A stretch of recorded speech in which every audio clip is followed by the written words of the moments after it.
बिस्मिल्लाहिर्रहमानिर्रहीम। अस्सलाम वालेकुम। इंग्लिश 101 के लेसन नंबर 25 के साथ मैं हूं रसलान अली। इस वीडियो में हम बात करेंगे सेंटेंस एरर्स की। अगर आपको याद हो तो लेसन नंबर 24 में भी हमने एक सेंटेंस एरर की बात की थी, फ्रेगमेंटेड सेंटेंस की। आज हम मज़ीद दो टाइप्स की बात करेंगे रन ऑन सेंटेंसेस की, जिसमें सबसे पहले हम बात करेंगे फ्यूज्ड सेंटेंसेस की और कॉमा स्प्लाइस सेंटेंसेस की। इस चैप्टर में आपको फ्यूज्ड सेंटेंसेस के बारे में ब्रीफली समझाया गया है, जबकि कॉमा स्प्लाइस सेंटेंसेस की आखिर में कुछ प्रैक्टिस दी गई है।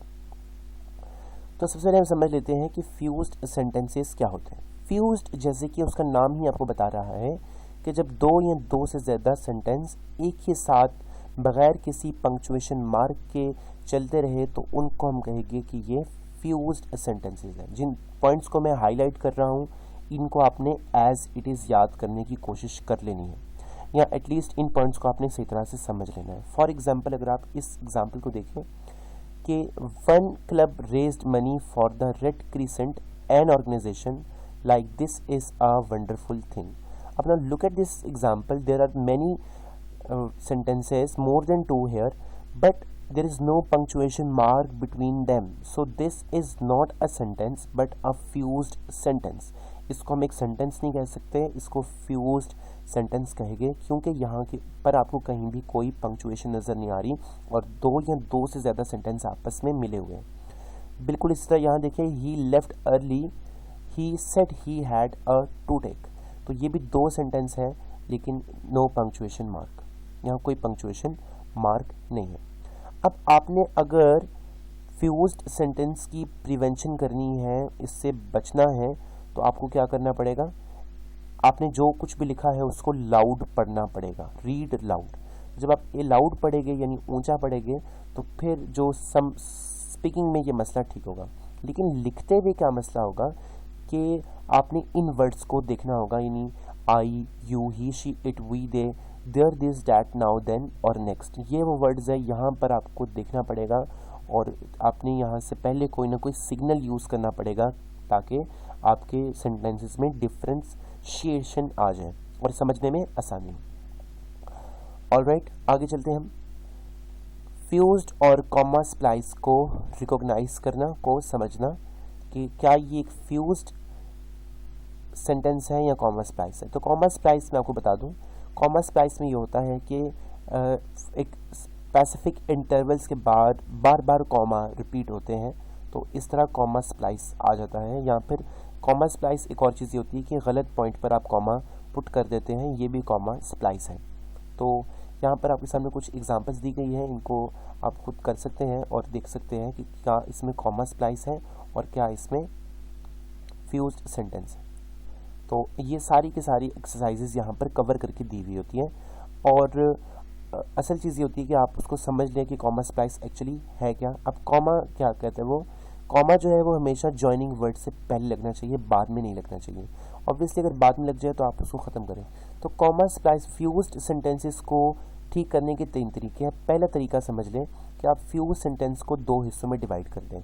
जैसे यहाँ पर है पहला तरीका, मैं इसको हाईलाइट कर रहा हूँ, तो पहला तरीका तो ये होगा। अब वो कैसे होगा कि ये एक आपके पास सेंटेंस है, the lake is calm today, it looks like a blue mirror. अब आप इसको ठीक करें, the lake is calm today, dot लगाएं, it looks like a blue mirror. अब आपने एक को 2 में डिवाइड कर दिया, ये हो गया आपके पास करेक्ट वर्जन। दूसरा जो दूसरी तरीका है कि put a comma and appropriate joining word, यानी आप कॉमा इस्तेमाल करें और कोई ना कोई जॉइनिंग वर्ड उससे पहले यूज़ कर लें। कॉमा पहले लगाएं फिर जॉइनिंग वर्ड यूज़ करें, जैसे एंड, बट, सो लगा लें। फॉर एग्जांपल यहाँ देखिए एक इनकरेक्ट वर्जन देखें, computer skills are useful in college, they will help you in getting a job as well. तो मैंने यहाँ कॉलेज के बाद कॉमा लगा दिया और उसके बाद मैंने एंड लगा दिया, यानी एक कॉमा और फिर एक जॉइनिंग वर्ड, और जुमला जो है वो क्या हो गया, सेंटेंस का करेक्ट वर्जन हमारे पास आ गया। तीसरा तरीका है एरर को ख़त्म करने का फ्यूज सेंटेंस के, वो ये है कि जॉइनिंग वर्ड से पहले हमेशा कॉमा लगाएं। तीसरा है सब ऑर्डिनेशन यूज़ करें। सब ऑर्डिनेशन का मतलब है कि आप एक डिपेंडेंट क्लॉज का इस्तेमाल करें। डिपेंडेंट क्लॉज के बारे में मैं पिछले लेक्चर्स में बता चुका हूँ, तो प्लीज़ ऊपर दिए गए कार्ड पे आपको सजेशन आई होगी, वहाँ पर जाकर आप पिछले लेक्चर्स को भी सुन सकते हैं। तो आप ऑर्डिनेशन यूज़ करें। ओके, तो यहाँ पर लिखा हुआ है कि put a comma at the end of dependent word group and that becomes a sentence. ये एक चीज़ नोट करनी है कि जो आपका सब ऑर्डिनेशन होगा यानी डिपेंडेंट वर्ड ग्रुप होगा, उधर आपने उसके आखिर में आपने कॉमा लगाना ज़रूर है। ओके, फिर यहाँ कुछ प्रैक्टिस दी गई है। इस प्रैक्टिस को क्योंकि बुक पे ही सॉल्व किया गया होता है तो आप वहाँ से सही तरह से इसे समझ सकते हैं। इसके बाद हम बात करेंगे कॉमा स्प्लाइस को ठीक करने के तरीके। तो कॉमा स्प्लाइस क्या होता है कि आप 3 तरीक़ों से इसको ठीक कर सकते हैं। जैसे मैंने आपको बताया वही तरीके सेम यहाँ रिपीट होंगे। पहला तरीका कि आप लोग कॉमा जो है उनको कॉमा स्प्लाइस को 2 सेंटेंसेस में डिवाइड कर दें। जैसे आपके सामने है कि Saad is always nervous about test, his grades are usually the best in the class. दूसरा तरीका है कनेक्ट करे 2 कंप्लीट थॉट्स को एक साथ ज्वाइन कर ले, जैसे एंड लगाकर, बट लगाकर, सो लगाकर, लेकिन शुरू में उससे कॉमा ज़रूर लगाए। तो वही तरीका जिस तरह से फ्यू सेंटेंसेस को ठीक करते हैं उसी तरह से कॉमा स्प्लाइस को भी ठीक करते हैं। तीसरा तरीका है कि आप सब ऑर्डिनेशन यूज़ कर लें, कोई डिपेंडेंट वर्ड लगा लें और डिपेंडेंट वर्ड के बाद आपको पता है कि आखिर में आपने लगाना होता है कॉमा। तो फिर इसकी भी प्रैक्टिस दी गई है। इन 3 तरीकों को सॉल्व करें और आपका ये चैप्टर हो गया कवर। इंशाल्लाह ताला अगले इनके आंसर्स क्योंकि यहाँ पर ही सारे दिए गए हैं तो इसको समझना कोई मुश्किल चीज़ नहीं है। फॉर एग्जांपल मैं आपको अगर ये प्रैक्टिस करवा दूँ, इसकी रिव्यू करवा दूँ इन दोनों कंस्ट्रक्शंस का, तो लिखा हुआ है fill in the missing word in each space. A dash is made up of 2 complete thoughts that are incorrectly join together with nothing between them. यानी इनकम्प्लीटली 2 चीज़ें ज्वाइन कर की गई है जिनमें कोई भी ताल्लुक नहीं है। तो ये रन ऑन सेंटेंसेस है। इसके अलावा यहाँ देखें, अगर ऐसे सेंटेंसेस जिनमें 2 कंप्लीट थॉट्स है लेकिन गलत तरीके से ज्वाइन किए गए हैं तो ये क्या है आपको पता है, ये है फ्यूज्ड सेंटेंसेस। ठीक है, सॉरी कॉमा से उन्होंने किया हुआ है, यहाँ पे कॉमा वर्ड मैंने इसको मिस कर लिया, तो कॉमा की वजह से है तो यह है कॉमा स्प्लाइस। और इसी तरह से आपके जो बाकी है फुल स्टॉप है, जॉइनिंग है, डिपेंडेंट है, रन ऑन है, इनको आप एक दफ़ा रिवाइज ज़रूर कीजिएगा क्योंकि ये ऑलरेडी सॉल्व्ड है तो इस पर ज़्यादा टाइम आपका लेना मुनासिब नहीं होगा। आखिर में यहाँ पर एक टेस्ट बताया गया है जिसमें कुछ डेफिनेशंस हैं मॉडिफायर की। अब मॉडिफायर क्या होता है? मॉडिफायर एक या एक से ज़्यादा ऐसे वर्ड्स होते हैं जो दूसरे वर्ड्स को डिस्क्राइब करते हैं। ठीक है, इसको मैं यहाँ पर अंडरलाइन कर रहा हूँ कि आपने इसको ज़रूर याद कर लेना। फॉर एग्ज़ाम्पल यहाँ पर अगर जुमले को देखें कि वही औरत है जिसने सोने के रंग के स्पेक्टिकल्स लगाए हुए हैं, वो मेरी बॉस है। अब कौन बॉस है जिसने सोने के स्पेक्टिकल्स, वो कौन है? औरत, वुमेन। तो यहाँ जो वर्ड वुमेन है ये एक्चुअली यहाँ पर वर्ड्स यूज़ हो रहे हैं एज अ मॉडिफायर। इस तरह यहाँ नेबर यूज़ हो रहा है, इसका एक कान मिस है तो वो भी एक मॉडिफायर है।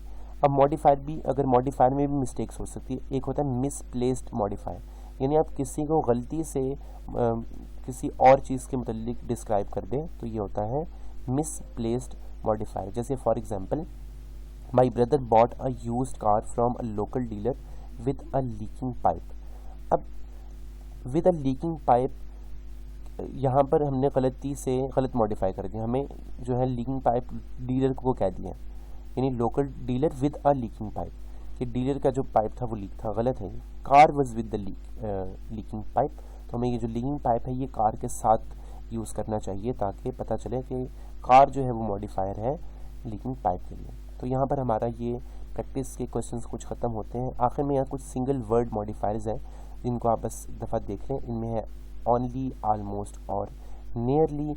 ये वो वर्ड्स हैं जो as a single word modifiers use होते हैं। और डेंगलिंग मॉडिफायर्स क्या होते हैं?